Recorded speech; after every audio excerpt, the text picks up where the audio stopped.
कि पूरा पूर्व नियोजित था कि शोभा यात्रा में बवाल करना है, पथराव करना है, लड़ाई करनी है, विवाद करना है, कोई धार्मिक विवाद ऐसा पैदा करना है। और इनका इतिहास रहा है, पहले भी रामनवमी पे इन्होंने विवाद किया है। इनका ये सब पहले से प्री प्लान था। महिषासुर जिंदाबाद के नारे लगाए गए, राम विरोध में, दुर्गा जी के विरोध में नारे लगाए गए इनके द्वारा। देवी माँ की प्रतिमा जा रही थी, उस पर कंकर चला करके फेंके, तो उनको चिन्हित करके उनको यूनिवर्सिटी से आउट ऑफ बाउंड करना चाहिए। जेएनयू में कल दशहरा और दुर्गा पूजा के दौरान बवाल हुआ, जिसके बाद एबीवीपी के जो छात्र थे वो दुर्गा पूजा के लिए रैली निकाल रहे थे और उस दौरान ही लेफ्ट विंग की तरफ से नारेबाजी की गई और उसके बाद में हिंसा भी भड़काई गई है। हमारे साथ खास बातचीत करने के लिए यहाँ के जो छात्र संगठन के लोग हैं वो मौजूद हैं। कल आप लोग जब दुर्गा पूजा के लिए अपनी यात्रा निकाल रहे थे उस दौरान नारेबाजी की गई, क्या पूरा मामला? देखिए, नवरात्र पूजा होती है जेएनयू में, 9 दिन दुर्गा माँ का पंडाल लगता है। लगभग हज़ारों से ज़्यादा छात्र छात्रा उसमें व्रत रखते हैं, संकल्प रखते हैं, डेली पूजा करते हैं। 9वें दिन जब विसर्जन होता है, शोभा यात्रा उसमें निकलती है, उसमें अपने डीजे होता है, मूर्ति होती है, उसमें हज़ारों छात्र छात्राएँ शोभा यात्रा निकलती है। 25 साल से लगातार जेएनयू में ये हो रहा है, ऐसा नहीं है कि पहली बार हो रहा है और हर साल शांतिपूर्ण तरीके से होता है। कभी कोई ऐसी दिक्कत कभी नहीं आई, ऐसा कोई विवाद पैदा नहीं हुआ। लेकिन कल क्या हुआ कि शोभा यात्रा जब निकल रही थी साबरमती टी पॉइंट पर, जब शोभा यात्रा पहुंचती है, उसका रास्ता जो है उसमें वामपंथी लोग वहां पर जो लेफ्ट जो ऑर्गेनाइजेशन है, उनके जो छात्र हैं वहां पे खड़े होकर नारेबाजी करते हैं। तो जो लेफ्ट वाले थे उनकी तरफ से क्या पहले से ही पूरी प्रक्रिया की प्लानिंग कर ली गई थी कि आप लोग जब शोभा यात्रा निकालेंगे तो उस दौरान बवाल किया जाएगा? बिल्कुल, ये सुनियोजित था, उनकी योजना थी। क्योंकि इसका एक कारण है कि उनका जो कार्यक्रम था, उन्होंने एफईजी बर्निंग का एक कार्यक्रम रखा था 5:30 बजे, पोस्टर जो निकाला था उन्होंने, वो कार्यक्रम उन्होंने रखा था बराक छात्रावास पर। बराक छात्रावास पर वो लोग करने वाले थे। उसके बाद उनका कोई पोस्टर नहीं आया कि उन्होंने वेन्यू चेंज किया हो या जो भी किया हो। उनका बराक हॉस्टल था लास्ट, उनका जो वेन्यू था, मतलब पोस्टर जो था। उसके बाद उन्होंने अपने पर्सनल ग्रुप्स में, अपने कैडर्स में उन्होंने कॉल किया कि SOS, आप जल्दी से जल्दी, भारी संख्या में उनके कैडर को उन्होंने इकट्ठा किया साबरमती टी पॉइंट पर। मतलब इसकी योजना थी उनकी कि बराक हॉस्टल पे कार्यक्रम ना करके वो साबरमती टी पॉइंट पर इकट्ठा होते हैं, वहाँ नारेबाजी करते हैं। उनको पता होता है कि शोभा यात्रा यहाँ आने वाली है, पहुँचने वाली है। मतलब ये उनकी पूरा पूर्व नियोजित था कि शोभा यात्रा में बवाल करना है, पथराव करना है, लड़ाई करनी है, विवाद करना है, कोई धार्मिक विवाद ऐसा पैदा करना है। और इनका इतिहास रहा है, पहले भी रामनवमी पे इन्होंने विवाद किया है, कावेरी हॉस्टल में रामनवमी पे इन्होंने विवाद किया है, पूर्व में इन्होंने महिषासुर दिवस यहाँ मनाए हैं, यहाँ पे भगवान श्री राम का पुतला इन्होंने दहन किया, इस माँ दुर्गा का अपमान पहले यहाँ पे हुआ है। तो ये इनका इतिहास रहा है। माँ दुर्गा की जो मूर्ति थी क्या उसको भी खंडित करने की कोशिश की? बिल्कुल, कोशिश वही थी। शोभा यात्रा पे जो पथराव किया गया, जूते चप्पल दिखाए गए, वो माँ दुर्गा का अपमान किया गया, शोभा यात्रा का अपमान किया गया। जो हिंदू आस्था है, सनातन आस्था है, जो लोग इन 9 दिन से व्रत संकल्प किए थे, जो छात्र उस शोभा यात्रा में जा रहे थे, उस आस्था का अपमान है। उनको जो आप जूते चप्पल दिखा रहे हैं, जूते चप्पल शोभा यात्रा में फेंक रहे हैं, तो पूरी शोभा यात्रा का अपमान है, माँ दुर्गा का अपमान आपने किया है। कहा जा रहा है कि अफजल गुरु का जो दुर्गा पुतला था वो जलाया गया था, उसके विरोध में उन लोगों ने ऐसे हिंसा भड़काई है, क्या ये भी है? देखिए, मैंने कॉल किया था रावण दहन का, दशहरा का दिन था।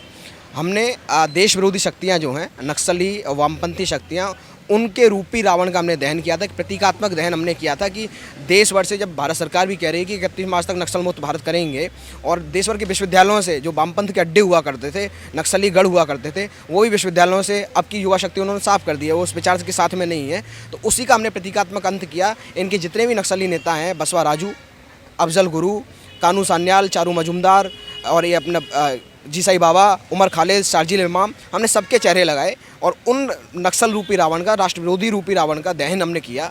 मैंने कॉल दिया था, साबरमती ग्राउंड पे हमारा कॉल था, हमने रावण दहन किया, भारी संख्या में छात्र आए, हुआ। इनका अलग एक AVP का FEG बर्निंग का कार्यक्रम था। इनका कोई, अगर हो सकता है उससे बौखलाए हों, क्योंकि उन्होंने अफजल गुरु के लिए यहाँ से समर्थन में आवाज़ें उठाई हैं, उसको भारतीय सुप्रीम कोर्ट ने सज़ा दी, फांसी दी। वैसे ये वही जेएनयू है जहाँ से अफजल गुरु जी के लिए आवाज़ उठाई गई है, राम जी का पुतला जलाया गया है, माँ दुर्गा का अपमान किया गया है। और ऐसे में कल जब AVP के द्वारा दुर्गा की जो है शोभा यात्रा निकाली जा रही थी, तो यहाँ पर पथराव करने की कोशिश की गई, मतलब पूरा माहौल बिगाड़ने की कोशिश की गई है। बिल्कुल बिल्कुल, हमारा कारण ही यही था। मैंने जो कॉल दिया रावण दहन का, उसका कारण ही यही था कि जिस ज़मीन से आप भारत तोड़ने के नारे लगाते हैं, जिस ज़मीन से आप ऐसी कंस्पिरेसी रचते हैं भारत को तोड़ने की, जिस ज़मीन से आप भारतीय आस्था पर प्रश्न उठाते हैं, आप उनको गाली देते हैं, भगवान श्री राम का पुतला जला रहे हैं आप, अफजल गुरु जिसको भारतीय कोर्ट ने सजा दी, आप उसको यहाँ पे अफजल के लिए आप समर्थन में नारे लगा रहे हैं। JNU के मंच से आप उमर खालिद और शार्जिल इमाम, जो चिकन नेक और भारत को तोड़ने की बात करते हैं, उनके आप समर्थन में नारे लगा रहे हैं। चाहे कोई भी रहे हों, वो देशद्रोही हैं, आतंकवादी हैं, और हमने आतंकवादी चेहरों का लगा के रावण का दहन किया है, उससे इनकी बौखलाहट बढ़ी हुई है। क्या नाम है आपका? विजय जायसवाल। विजय जी, कल जिस तरह से शोभा यात्रा के दौरान हिंसा भड़काने की कोशिश की गई, चप्पल दिखाई गई, नारे लगाए गए, क्या कहेंगे? इनका ये सब पहले से प्री प्लान था। इनका एक दिन पहले पोस्टर आता है कि ये बराक हॉस्टल पे अपना एबीवीपी की एफिजी बर्निंग करने वाले हैं, और अचानक इनका 10 मिनट पहले, इनका 5:30 बजे का कॉल था, 10 मिनट पहले 5:20 पे इनका मैसेज आता है कि साबरमती टी पॉइंट पे सब एकत्रित हो जाइए। और जबकि शोभा यात्रा उसी रास्ते से जाती थी, पिछले 26 साल से उसी रास्ते से जा रही है, और अचानक इनका प्लान 10 मिनट पहले चेंज हो जाता है और ये साबरमती टी पॉइंट पे आ जाते हैं। इनका सीधा सा मोटिव यही था कि ये इसमें शोभा यात्रा में खलल डालना चाहते थे। क्या हिंदू जो छात्र हैं जिनकी तरफ से कल शोभा यात्रा में भाग लिया गया, नवरात्र के व्रत भी होंगे कई लोगों के, और उसके बाद भी क्या यही है कि हिंदुओं को टारगेट करना या फिर त्योहारों पर बस हंगामा करना? ये इनका पुराना कर्म है। ये 2022 में भी इन्होंने रामनवमी पे हमला किया, उसके बाद 2014 में महिषासुर दिवस भी मनाते आए हैं, तो ये इनका न्यूट्रल है, ये हिंदू विरोधी ही है। कुछ नारे भी लगाए गए थे, किस तरह के नारे लगाए गए थे? महिषासुर जिंदाबाद के नारे लगाए गए, राम विरोध में, दुर्गा जी के विरोध में नारे लगाए गए इनके द्वारा। अब जो लेफ्ट विंग है उनका कहना है कि आप लोगों की तरफ से पुतले जलाए गए, इसके बाद में उन्होंने ऐसा आक्रामक रूप हमने राष्ट्र विरोधी तत्वों का पुतला जलाया है, ना कि हम इनका पुतला जला रहे थे। सरजिल इमाम के लिए ये बात करते हैं, जो भारत के चिकन नेक को तोड़ने की बात करते थे, तो हम उसका विरोध हमेशा से करते आए हैं और करते रहेंगे। और जेएनयू बदल चुका है, जेएनयू राष्ट्रवाद की धारा में चलने लगा है, अब राष्ट्र विरोध की यहाँ से आवाज़ नहीं निकलने देंगे। जिस तरह से वामपंथियों ने कल पूरे दुर्गा जो शोभा यात्रा थी उसके ऊपर कोशिश की है हिंसा भड़काने की, क्या आप मांग करते हैं किसी तरह की कार्रवाई? जी, हम एडमिन से मांग करते हैं कि इन पे कार्रवाई हो। हम जल्दी ही इन पे ये मेमोरेंडम भी देंगे एडमिन को। एडमिन इस पे उचित कार्रवाई करनी ही चाहिए। क्या नाम है आपका? मेरा नाम प्रवीण पीयूष है, अभी सेक्रेटरी हूँ एबीवीपी जेएनयू। कहाँ के रहने वाले? मैं बिहार का रहने वाला हूँ, अभी वर्तमान में संस्कृत स्कूल से पीएचडी कर रहा हूँ। प्रवीण जी, कल जिस तरह से घटना जेएनयू से सामने आई है उसके बाद आप क्या मांग करते हैं? मैं मांग ये करता हूँ कि जो भी ये गतिविधियों में जो भी सम्मिलित रहे हों, जो भी संलिप्त रहे हों, इन पर जो है विश्वविद्यालय प्रशासन द्वारा कड़ी से कड़ी कार्रवाई करनी चाहिए। और जो इन्होंने कुकृत्य किया, जो छात्राओं पे इन्होंने लकड़ी के टुकड़े चला करके फेंके, जो देवी माँ की प्रतिमा जा रही थी उस पर कंकड़ चला करके फेंके, तो उनको चिन्हित करके उनको यूनिवर्सिटी से आउट ऑफ बाउंड करना चाहिए। जिस तरह से आप बता रहे हैं कि देवी माँ की प्रतिमा पर कंकड़ फेंके गए, धर्म कहें तो हिंदुओं की आस्था को पूरी तरह से ठेस पहुंचाने की कोशिश की गई, इस पर आप क्या आह्वान करेंगे? मैं ये आह्वान करूँगा कि ये जेएनयू में जो भी हैं वो पॉलिटिकल एजेंडे से ऊपर उठ करके, और जो हिंदू संस्कृति है, जो भारतीय संस्कृति है और जो भारतीय संस्कृति के मूल्य हैं, उस पे सबको एकजुट होना चाहिए। और ये जो भारतीय संस्कृति के हमेशा से विरोधी रहे हैं और जिनके आका विदेशों में, चीन जैसे देशों में रहते हैं और उनके इशारे पे यहाँ ये जो काम करते हैं, उनके खिलाफ एकजुट होकर के मैं सभी छात्र शक्ति से आह्वान करना चाहता हूँ कि ये सभी हम लोग एकजुट रहें, तभी इनका सफाया संभव है। यहाँ से जेएनयू में जिस तरह से कल शोभा यात्रा निकाली गई और जेएनयू का माहौल देखें तो अब बदलता नजर आ रहा है।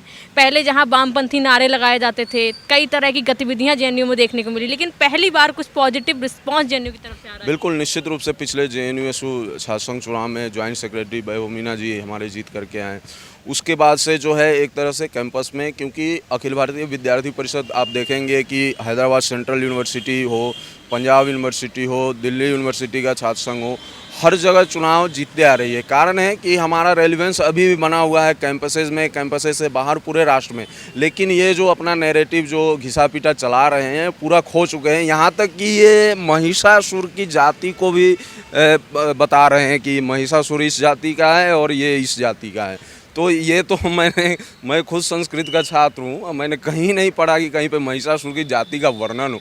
ये जाति का टैग देने का काम और कास्ट के नाम पे बांटने का काम, हिंदू संस्कृति के अपमान करने का काम ये लोग हमेशा से करते आए हैं। और अब जेएनयू के छात्र ये समझ चुके हैं कि ये जो है इनकी गंदी राजनीति है, ओछी राजनीति है और इसका विरोध कर रहे हैं। कुछ समय, अब 2-4 दिन पहले भी आप देख रहे हैं वीडियो एक वायरल हुआ होगा, राष्ट्रीय स्वयंसेवक का जो पथ संचलन का कार्यक्रम था, उसमें देखें कितनी बड़ी संख्या में वहाँ पे स्वयंसेवक छात्र जो हैं वो जुटे थे। तो इनसे एक तरह से बौखलाहट आ गई है इनके मन में और ये हर यूनिवर्सिटी से इनका सफाया हो रहा है। आप देखिएगा रेड कॉरिडोर जो ये नारा लगाते हैं, आज रेड पॉकेट तक सिमट गया है। और जैसे हमारे भारत सरकार भी कह रही है कि 31 मार्च 2026 तक इन सभी नक्सलियों का सफाया हो जाएगा, तो निश्चित रूप से हम भी जो है जेएनयू में इस विचारधारा का दहन करेंगे, सफाया करेंगे। वैभव जी, जिस तरह से हिंदू आस्था को ठेस पहुंचाने की कोशिश की गई है जेएनयू में, उसके बाद आप क्या मांग करते हो, किस तरह की कार्रवाई चाहते हैं? देखिए, प्रशासन से हमने पहले भी मांग किया, हालांकि हमको प्रशासन से बहुत ज़्यादा उम्मीद नहीं है।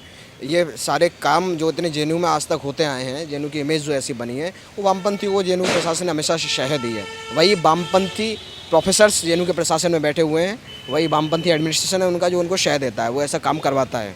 हालांकि फिर भी हम एक फॉर्मल कंप्लेंट डालेंगे, सारे जो कार्य हुआ जो लोग थे वीडियो उपलब्ध करवाएंगे, जो वीडियो उपलब्ध हैं वहाँ पे उनमें चिन्हित करें, क्योंकि उनको कार्यक्रम की वहाँ कोई अनुमति नहीं थी। आप बिना अनुमति के शोभा यात्रा के बीच में आते हैं, विवाद करते हैं, मतलब आप नियोजित आप ये करके आते हैं तो आपके ऊपर कार्रवाई होनी चाहिए। अगर प्रशासन कड़ी कार्रवाई नहीं करता है, उनको छात्रों को चिन्हित करके आउट ऑफ बाउंड नहीं करता है, अगर भारी छात्र हैं तो कार्रवाई नहीं करता है, तो हम कैंपस वाइड स्ट्राइक करेंगे, कैंपस वाइड मार्च करेंगे पूरा।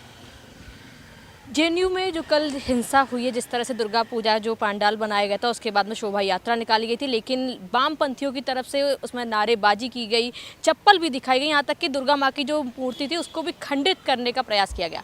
अब उसके बाद एबीवीपी की मांग है कि आप जेएनयू परिसर में जो लोगों ने ये हिंसा भड़काने का काम किया है उन पर कार्रवाई की जाए। अगर ऐसा नहीं होता है तो ये लोग प्रोटेस्ट करने की भी बात कर रहे हैं, क्योंकि जिस तरह से आपने जेएनयू में देखा होगा तमाम तरह की गतिविधियाँ हुई हैं, यहाँ पर नारे लगाए गए हैं जो अराजकता को पूरी तरह से भड़काने का काम करते हैं। लेकिन पहली बार एक ऐसा देखने को मिला जहां पर दुर्गा पूजा की जा रही है, रावण दहन किया गया, लेकिन उसमें भी हिंसा भड़काने की कोशिश की गई।